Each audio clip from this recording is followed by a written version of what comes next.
আজকের রেসিপি ভাপা পুলি পিঠা। শীতের দিনে এই রকম রোল ভাপা বা চাকা ভাপা পিঠা সাথে থাকলে ব্রেকফাস্টটা জমে যাবে। খুব কম সময়ে কম উপকরণ দিয়ে এটা আমরা বানিয়ে নিতে পারি। দেখুন আমার পিঠাটা পুরো ঠান্ডা হয়ে গেছে। এবার আমি আপনাদেরকে কেটে পিস করে দেখাবো, আপনারা একটু দেখতে থাকুন। এই পিঠাটা ঠান্ডা হওয়ার পরেই কাটবেন, আর গরম অবস্থায় কাটলে পিঠাটা ভালো লাগবে না।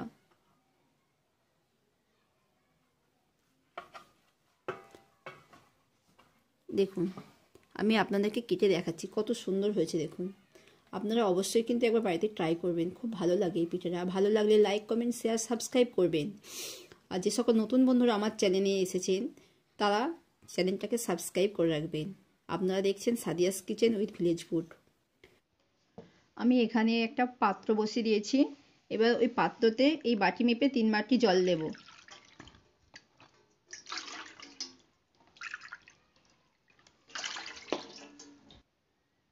তিন বাটি জল দিলাম। স্বাদ মতো লবণ দেব। আমি জলটাকে গরম হতে দিয়েছি, জলটা ফুটবে। আমার জলটা ফুটে গেছে দেখুন। এবার এই জলের মধ্যে আমি এই বাটি মেপেই 3 বাটি আটা নিয়েছি, সেটাও ওর মধ্যে দেব। দেখুন জলটা খুব ভালো করে যেন ফোটে, তাহলে খামিরটা খুব সুন্দর হবে। এভাবে আপনারা নাড়তে থাকবেন, নালে নিচে দলা পাকিয়ে যেতে পারে।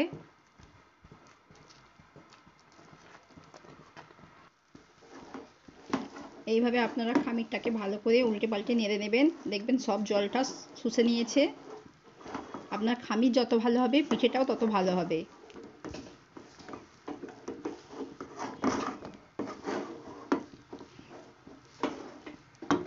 এই সময় গ্যাসের ফ্লেমটাকে একদম মিডিয়ামে রাখবেন, খুব বেশি জোরেও দেবেন না, একদম কমিয়েও দেবেন না।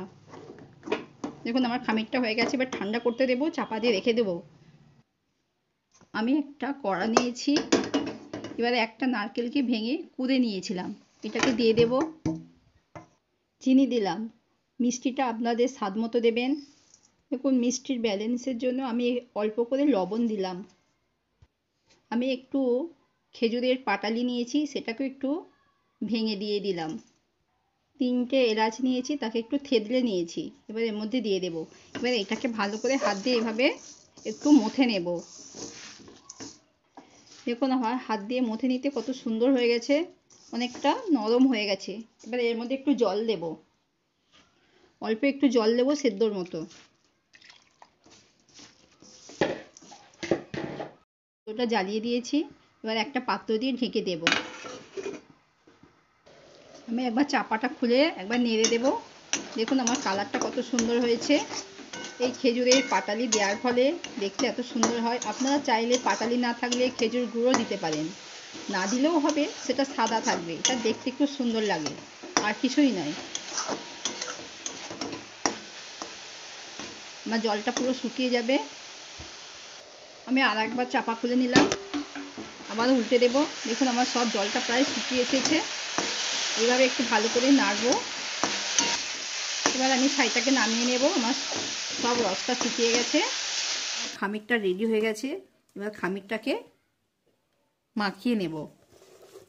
হাতে একটু জল নিয়েছি, জল দিয়ে খামিরটাকে ভালো করে চটকে নেব।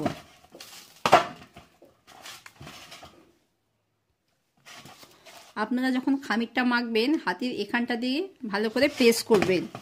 এইভাবে প্রেস করে দিলে খামিরটা খুব স্মুথ মাখা হবে, তাহলে আটাটার মধ্যে কোনো গুটি গুটি থাকবে না, খুব সুন্দর হবে।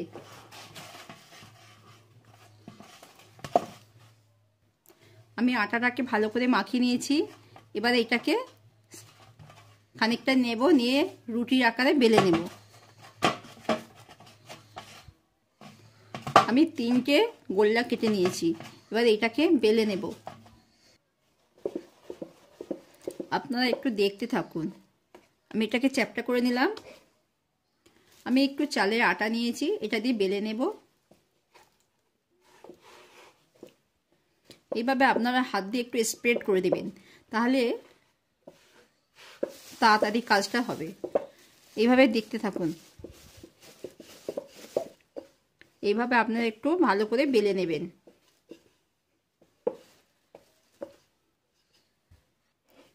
আমি রুটিটাকে বেলে নিয়েছি, একটু লম্বা করে বেলে নিয়েছি।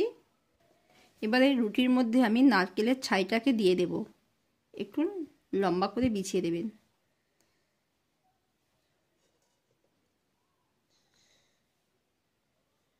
এই পিঠেটা এত ভালো হয়, না খেলে বুঝতেই পারবেন না। আমি আগে দু সাইডটা কেটে নিচ্ছি। একটা চাকু নিয়েছি, চাকু দিয়ে কেটে দেব। চারিদিকটাই কেটে দেবো, চার সাইডটা।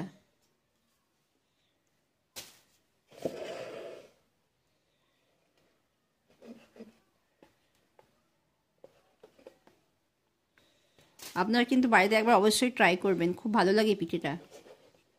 এইভাবে ভাপা পুলি পিঠা করে দেখবেন। এবার এটাকে রোল করব, আপনারা একটু দেখতে থাকুন। এইভাবে নিয়ে এরমভাবে ভাঁজ দেব, একটু চেপে চেপে দেবেন।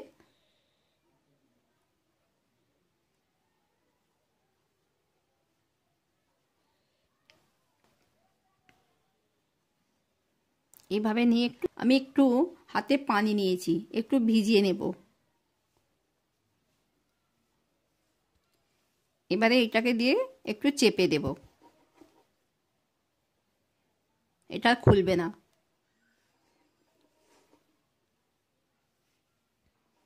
দেখুন আমার কত সুন্দর হয়েছে।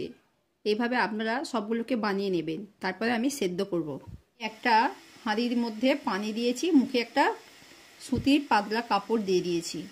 এবার পানিটা আমার ফুটে গেছে, এবার এর মধ্যে পিঠেগুলোকে দিয়ে দেব। পিঠাটাকে দিয়ে দিলাম, একটা পাত্র দিয়ে ঢেকে দেব। দেখুন আমার পিঠাগুলো সেদ্ধ হয়ে গেছে, কত সুন্দর হয়েছে সেদ্ধ। দেখুন আমি সুতির কাপড় দিয়েছিলাম, দিয়ে সেদ্ধ করেছি। এই সুতির কাপড় দিলে খুব ভালো সেদ্ধ হয়। আপনারাও কিন্তু একবার বাড়িতে ট্রাই করে দেখবেন। আমি এবার পিঠাগুলোকে নামিয়ে নেব। পিঠাগুলো হতে আমার পুরো 12 মিনিট সময় লেগেছে।